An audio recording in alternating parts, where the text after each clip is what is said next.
Shalom, Yashal, and Shalom. First and foremost, I want to give all praise, honor, and glory to the Most High Yahweh. I do so in the name of His only begotten Son, Yahweh Shai. Double honors to the apostles and elders of Yashar Allah. Kol Haloyim La Yahweh Bahasham Yahweh Shai. Bahasham Haracha Kodash, for blessing our elders with the spirit of truth, so that we may know. Shout out to the Akim and the Akwaf that's keeping the faith in the work. Y'all keep at it. It's your brother Abaya coming at you with more precepts. It's the book of Genesis, chapter 27, verse 38. And Esau said unto his father, Hast thou but one blessing, my father? Bless me, even me also, O my father. And Esau lifted up his voice and wept. And Isaac his father answered and said unto him, Behold, thy dwelling shall be the fatness of the earth, and of the dew of heaven from above. And by thy sword shalt thou live, and shalt serve thy brother. And it shall come to pass, when thou shalt have the dominion, that thou shalt break his yoke from off thy neck.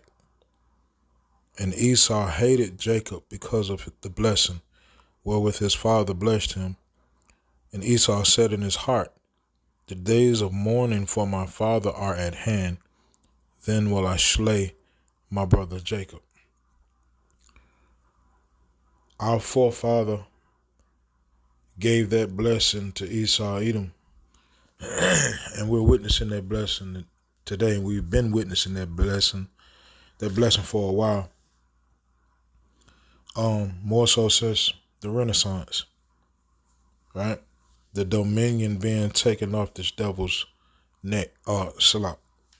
The dominion being given into the hand of this devil, and him breaking the yoke of law and righteousness, right? Because this devil is vile. He's wicked. He could care less about doing what's right, right?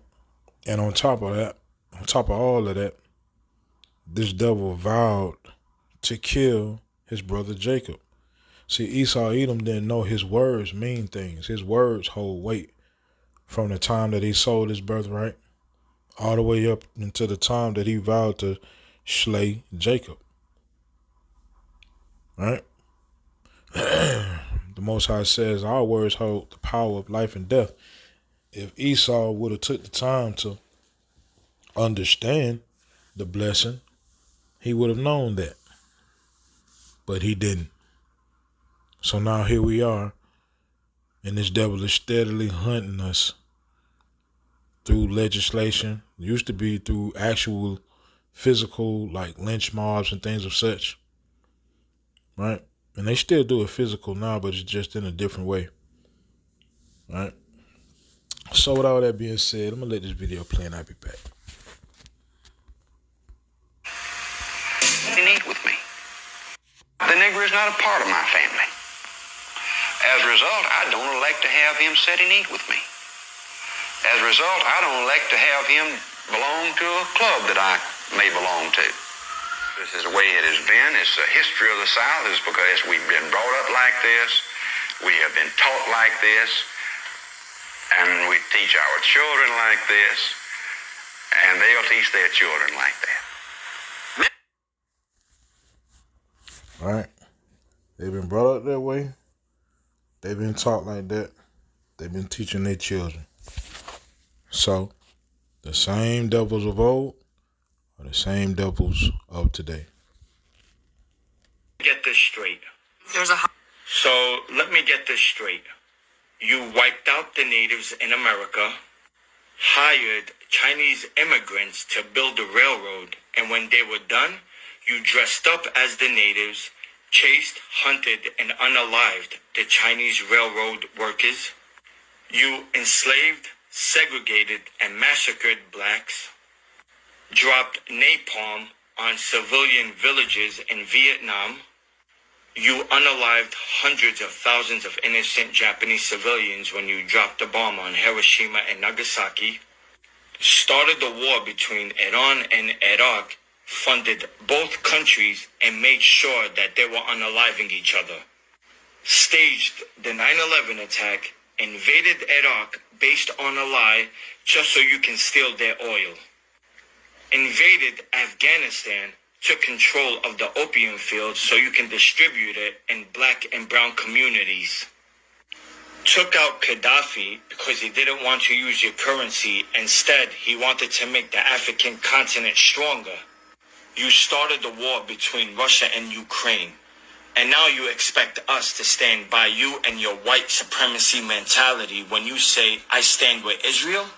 No. Proverbs 29:2. When the righteous are in authority, the people rejoice. But when the wicked beareth rule, the people mourn. All right? That blessing that Esau got was a curse to the world, because it meant that the world would be in mourning as long as this devil is in power. Who are the wicked according to the scriptures? Malachi chapter 1 and verse 1. The burden of the word of Yahweh to Israel by Malachi. I have loved you, saith Yahweh, yet ye say, wherein hast thou loved us?